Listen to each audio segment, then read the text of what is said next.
Rebonjour, bonjour. Théo, tu peux venir t'installer. Euh, donc,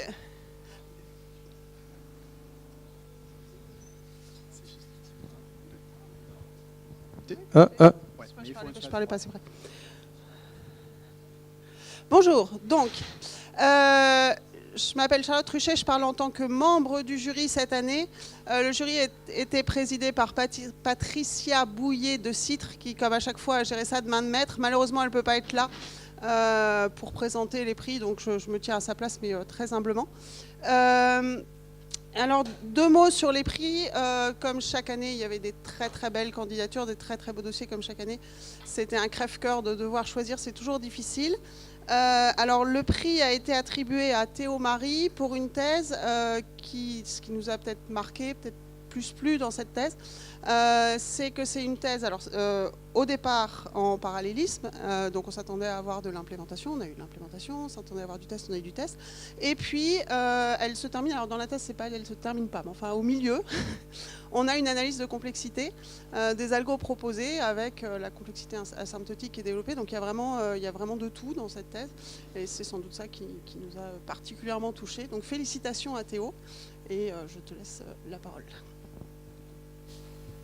Merci beaucoup pour cette opportunité. C'est un plaisir pour moi de pouvoir présenter mes travaux aujourd'hui. Avant tout, je précise que c'est une thèse préparée à l'IRIT sous la direction de mes 2 encadrants, Patrick Investoy et Alfredo Butari.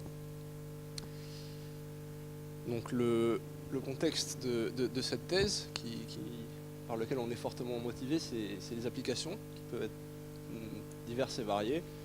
Donc ce sont en général des problèmes physiques discrétisés. Donc ici, sur la gauche, vous avez des exemples dans des codes de mécanique des structures, où on peut avoir des pièces structurelles dont on veut tester la résistance à certaines propriétés. Pareil pour des voitures qu'on veut concevoir pour avoir certaines propriétés. Donc tout à droite, vous avez un exemple de domaine sous-marin, où en fait on cherche à imager ce domaine pour repérer certaines zones d'intérêt. Donc typiquement là où il y a du pétrole. Donc le dénominateur commun de tous ces problèmes, c'est que calculatoirement parlant, ils se ramènent tous à la résolution in fine d'un système d'équations linéaires. Donc vous avez un exemple ici avec 2 équations que l'on aime bien réécrire nous dans notre domaine sous expression matricielle. Donc vous avez quelque chose à la fin qui s'appelle AX égale B, où dans A c'est la matrice, vous avez les coefficients. Donc là, vous avez un exemple avec 2 équations. Après, en pratique, sur des vraies applications, on a plusieurs milliers, voire en fait plutôt millions d'équations. Donc on a des matrices qui ressemblent à ce genre de choses. Et du coup, on peut évidemment pas les résoudre à la main, mais en fait, on peut même pas les résoudre sur des ordinateurs humains, sur votre PC. On a besoin de ressources de calcul beaucoup plus importantes, donc de supercalculateurs. Donc, pour résoudre ce genre de système, il existe deux classes de méthodes classiques, qu'on appelle directes et itératives. Donc d'abord, les méthodes itératives, elles consistent à construire une suite xk que l'on espère converge vers la solution x. Et leur gros avantage, c'est qu'elles sont très peu coûteuses, mais par contre, on n'a pas beaucoup de garanties quant à leur convergence. La convergence est en fait très dépendante des propriétés de la matrice, et du coup, on ne peut traiter en général que des gammes assez limitées de problèmes. Au contraire, les méthodes directes, elles, reposent sur ce qu'on appelle l'élimination de Gauss. En gros, on calcule une factorisation de A qui nous permet ensuite de résoudre directement le système à x égale b. Donc ce qu'on aime des méthodes directes, c'est leur grande fiabilité numérique. On peut en fait résoudre à peu près n'importe quel problème, quelles que soient ses propriétés, presque. Mais par contre, elles sont associées à un coût calculatoire qui est très important. Donc sous certaines hypothèses de la matrice, on a des complexités assez standards, donc une complexité quadratique, notamment en termes d'opérations. Donc on ne peut pas traiter des problèmes aussi gros qu'on le voudrait. Donc l'objectif de ma thèse, c'est essayer de combler un peu l'espace entre ces 2 classes de méthodes, et de concevoir des méthodes qui sont capables non seulement de résoudre une large gamme de problèmes, mais qui sont également de grande taille. Pour cela, on a un outil fondamental qui sont les approximations de rang faible. D'ailleurs, je ne vais pas préciser au début, mais s'il y a des questions, vous pouvez les poser pendant l'exposé ou à la fin, comme vous préférez. Donc, une approximation de rang faible, qu'est-ce que c'est? On a une matrice B donnée, on peut en calculer ce qu'on appelle une décomposition en valeurs singulières, et si on compte le nombre de valeurs singulières qui sont supérieures à un certain seuil, epsilon, et on appelle ce nombre K, et si on tronque la matrice, on jette toutes les valeurs singulières plus petites que epsilon, dans ce cas-là, on se retrouve avec une matrice qu'on appelle une approximation de rang faible, et qui approche la matrice originale avec une précision qui est bornée par ce seuil de troncature qu'on appelle epsilon. Donc ceci nous permet d'avoir une représentation compressée, moins coûteuse à stocker et à manipuler, avec une précision contrôlée, grâce à ce seuil epsilon que l'on peut choisir librement. Donc voilà l'outil fondamental que l'on veut utiliser. Maintenant la question c'est comment est-ce que concrètement on l'utilise dans le cadre d'une solution de système linéaire. Donc en fait la matrice A dans AX égale B, elle n'est pas de rang faible, donc on ne peut pas utiliser cette technique directement. Par contre, dans beaucoup d'applications, notamment toutes celles que j'ai montrées au début, on a une propriété de bloc de rang faible, c'est-à-dire que certains blocs de la matrice, eux, sont de rang faible. Donc pourquoi? Intuitivement, en fait, ça vient de l'application. Donc imaginez par exemple le cas d'une résolution d'un problème physique, équation aux dérivées partielles. Donc on a un domaine physique ici sur la droite. Donc un bloc de la matrice, qu'est-ce que c'est? C'est l'interaction entre le sous-domaine qui est associé aux lignes de la matrice et du bloc correspondant et le sous-domaine associé aux colonnes. Donc, si ces deux sous-domaines sont proches physiquement dans le sous-domaine, comme c'est le cas de sigma et tau, dans ce cas-là, on va dire qu'ils ont une interaction forte, et en général, le bloc, dans ce cas-là, n'est pas de rang faible. Par contre, si les sous-domaines sont lointains, alors ils ont une interaction qui est faible, et intuitivement, le bloc est de rang faible. Donc tout ça, c'est une intuition. Après, il y a toute une théorie mathématique derrière pour justifier que, effectivement, sur certaines classes de problèmes, on a cette propriété. Donc maintenant, une question particulièrement importante, c'est comment est-ce qu'on découpe la matrice en blocs avant d'approcher ensuite les blocs qui peuvent l'être par des approximations de rang faible. Donc c'est un peu ça qui va faire toute la richesse des algorithmiques. Donc une classe de découpage très étudiée dans la littérature, ce sont les matrices hiérarchiques, ou H, qui en fait consistent à prendre la matrice et récursivement découper les blocs. Donc, on commence avec toute la matrice, on la découpe en 2 fois 2 blocs, et on itère jusqu'à ce que les blocs soient suffisamment de rang faible pour être stockés tels quels. Donc là, sur cette image, en blanc, vous avez des blocs qui sont approchés de rang faible, qu'on peut donc stocker à faible coût, et en gris, on itère jusqu'à ce que les blocs qu'on ne peut pas approcher soient suffisamment petits. Donc grâce à ce format, en fait, on arrive à réduire la complexité en opération quadratique que je mentionnais tout à l'heure à une complexité qui est linéaire. Donc ça coûte beaucoup moins. En revanche, ceci se fait au prix de ces structures, qui est une structure hiérarchique, très complexe, très sophistiquée, et qui est peu adéquate pour le calcul parallèle. Donc on perd un peu notre capacité à aller utiliser efficacement les supercalculateurs comme on voudrait le faire. C'est pour cette raison que dans ma thèse, on a regardé un autre format qui s'appelle BLR, donc bloc Lorentz, bloc de rang faible, qui est une structure, comme vous pouvez le voir, non hiérarchique. Donc on découpe tout simplement la matrice en blocs. Donc ce format-là, pour plusieurs raisons, est idéal pour le calcul parallèle. Mais par contre, on ne connaissait pas au début de ma thèse la complexité qui lui était associée. Et en fait, la communauté qui travaillait sur ces matrices hiérarchiques avait rejeté ce format en disant on n'atteint probablement aucun gain asymptotique, donc la complexité quadratique n'est pas réduite, donc c'est pas la peine. Du coup, un des premiers résultats de ma thèse, ça a été de démontrer cette complexité. Et d'abord, la première chose qu'on a fait, c'est qu'on a pris la théorie mathématique qui est derrière la matrice hiérarchique, on a essayé de l'appliquer à ce format. Et on s'est rendu compte que effectivement, ça ne marchait pas. Et que la borne qu'on obtenait était une complexité quadratique. Donc ça justifiait la conjecture pessimiste de la communauté.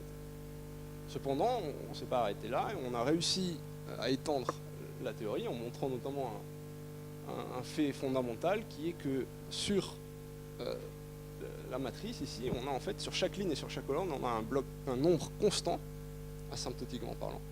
C'est-à-dire qu'il ne grandit pas avec la taille de la matrice, de blocs en gris, de blocs qui ne peuvent pas être approchés. Bon, là, vous avez un exemple réel d'un problème réel. Donc là, c'est un problème de poisson, c'est un problème assez simple. Vous pouvez voir le genre de découpage, ça c'est le domaine physique, vous pouvez voir le genre de découpage qu'on fait. Et effectivement, la raison pour laquelle il y a un nombre de blocs constant, c'est juste que chaque sous-domaine a un nombre de voisins qui est constant. Et donc, c'est pour cela que ça marche.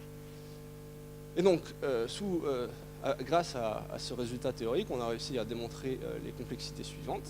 Donc, notamment, le coût quadratique en opération est réduit à n à la puissance 4 tiers. Et le coût de stockage est, lui, réduit à n log n. Donc, par rapport aux matrices hiérarchiques, on a un facteur logarithmique en plus. Donc, vous pouvez voir que ces complexités donc, sont supérieures aux complexités hiérarchiques. Donc, on n'est pas aussi bon, et c'est pourquoi le BR peut être compris comme un compromis entre la complexité théorique et les bonnes propriétés pour le parallélisme et l'implémentation sur architecture.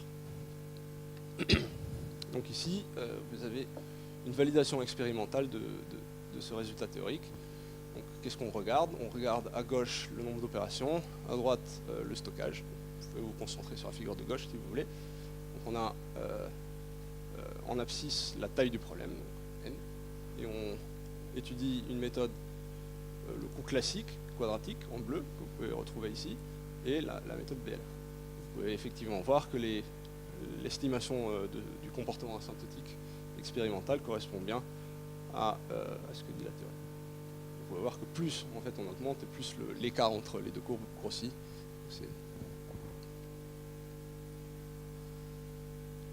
Donc ça, c'était en gros la première partie sur la complexité. Après, on s'est penché sur comment ces gains théoriques en complexité se traduisent en gains de performance sur architecture parallèle. Et il se trouve que c'est un problème qui est difficile en lui-même. Donc ici, vous avez un exemple sur une matrice donc, à 21 millions d'équations, où donc, la première ligne, vous avez la méthode de référence au coût quadratique, et ensuite vous avez la méthode BLR. Et vous pouvez voir que sur cette matrice, on a un gain réel en opération d'un facteur 19. Donc on réduit par 19 le nombre d'opérations nécessaires pour résoudre ce problème. Mais en temps, sur une machine ici à relativement faible nombre de cœurs, 24 cœurs, on n'a plus qu'un gain d'un facteur 4. Donc c'est très décevant, sachant que le potentiel initial était de presque 20. Donc on a fait tout un travail algorithmique qui consiste en fait à réécrire l'algorithme de base en faisant apparaître des bonnes propriétés pour capturer ce potentiel au mieux et augmenter le gain réel en temps. Et il y a deux ingrédients là-dedans. Il y a d'abord le fait que ces améliorations réduisent encore plus le nombre d'opérations. On peut voir que le facteur 19 est passé à 64. Et il y a le fait qu'on a une meilleure efficacité, une meilleure vitesse, c'est-à-dire on est mieux capable d'exploiter les architectures parallèles. Donc ça se traduit, en fait, si on calcule l'efficacité du peak machine, c'est-à-dire à quel point on exploite efficacement les ressources de la machine, on passe de 15% à 25%. Donc, néanmoins, je voudrais souligner que la méthode de référence, elle, qui n'utilise pas d'approximation en faible, atteint 80% du pic. Bon, après, elle fait beaucoup plus d'opérations, donc au final, elle n'est pas avantageuse. Mais ça montre tout le travail qui reste à faire. Donc, au final... Alors, il y a plusieurs choses. Il y a une amélioration des granularités de calcul. Alors, pourquoi, en fait, on a ces difficultés? C'est parce que les approximations en faible, donc on passe d'une matrice donc de taille suffisamment grosse à quelque chose qui est compressé, qui a une dimension beaucoup plus petite. Donc ça, pour le calcul parallèle, c'est pas bon.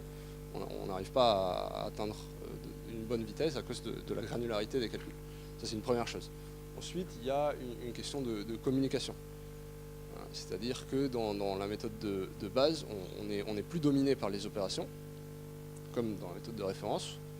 Le temps, en fait, n'est plus dominé par la vitesse des processeurs, mais par la vitesse des transferts mémoire ou des transferts de communication. Donc il y a toute une série d'améliorations qu'on peut faire pour faire évoluer cet état des choses. Donc voilà, donc ça c'était sur un exemple, pour parler un peu plus de l'impact que ceci peut avoir sur les applications. Donc ici sur trois exemples d'applications que j'ai mentionnés au début. Donc ça c'est des résultats qui ont été obtenus avec le logiciel MUMPS, du coup, dans lequel on a mis en œuvre toutes les techniques que j'ai décrites, donc en utilisant 900 cœurs sur un supercalculateur. Donc ici, un détail intéressant, c'est que pour chaque application, on a utilisé un seuil epsilon de troncature différent, parce que chaque application a besoin d'une précision de données qui est différente. Donc ici, les résultats que vous voyez donnent la précision voulue par l'utilisateur. Donc vous pouvez voir que ce soit en temps de calcul ou en consommation de mémoire, grâce à l'utilisation de cette nouvelle méthode, on a des gains tout à fait intéressants. Et ce que je voudrais souligner, c'est que ce n'est pas juste une question d'aller plus vite, parce qu'en fait, dès le moment où on peut aller plus vite, l'utilisateur il va vouloir résoudre un problème qui est plus grand que celui qu'il avait. Donc en fait, ce n'est pas tellement le temps qui décroît, mais plutôt la capacité à traiter des problèmes qui ne l'étaient pas avant. Donc ici, vous avez un exemple d'un problème qui était intraitable jusqu'ici, donc 130 millions d'inconnus. On a eu besoin de quand même 2400 cœurs, donc ça commence à faire. Mais on est capable de diminuer ce que la méthode de référence aurait eu besoin, donc 150 pétaflops et 25 terabytes. On est capable de le diminuer à quelque chose de beaucoup plus raisonnable, et le tout sans impacter la fiabilité applicative. Donc si j'ai encore un peu de temps, je ne sais pas combien de temps j'ai mis. Ouais. Je peux juste mentionner quelques perspectives sur lesquelles on compte travailler dans le futur. Donc il reste beaucoup de choses à faire, hein, malgré les résultats que vous avez vus. Donc le premier, c'est comment est-ce qu'on peut aller sur des problèmes encore plus gros. Donc, comme je vous ai dit, le BLR n'a pas une complexité qui est linéaire, contrairement aux matrices hiérarchiques. Et du coup, un des objectifs, ce serait d'atteindre cette complexité, mais sans sacrifier le bon côté pour le parallélisme, la structure non hiérarchique. Donc ça, c'est des questions qu'on est en train de se poser en ce moment. Ensuite, il y a donc l'aspect pur parallélisme. Ici, je vous ai montré des résultats sur 2400 cœurs, donc ça commence à faire, mais pourquoi pas utiliser encore plus pour vraiment tirer profit de toutes les ressources à disponibilité aujourd'hui, donc 10 000 ou 100 000 cœurs. Là, clairement, il faut repenser les algorithmes, ils ne sont plus adaptés. Donc on tourne déjà à 25% du peak machine, donc comment être encore plus efficace, il faut vraiment repenser tous les algorithmes pour ça. Enfin, un dernier point qui me tient particulièrement à cœur, puisque c'est mes travaux de post-doctorat actuellement. Donc je vous ai parlé de ce seuil de troncature epsilon qui en fait contrôle la précision. Mais en fait, je vous ai dit ça, je ne vous l'ai pas prouvé, et c'est parce qu'on n'a pas de preuves actuellement.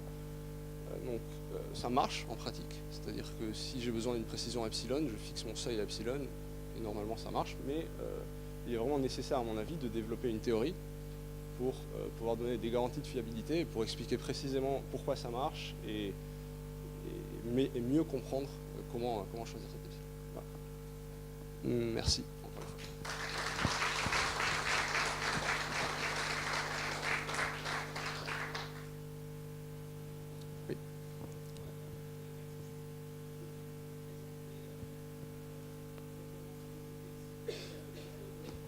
Oui.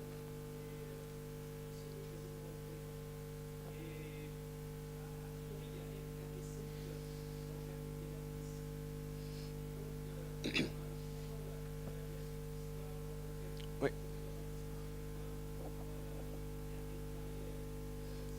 Alors, ouais.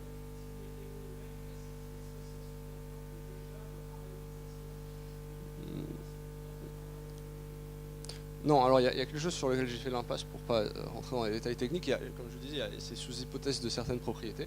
Une propriété fondamentale de tous les problèmes que j'ai présentés ici, c'est que la matrice est creuse.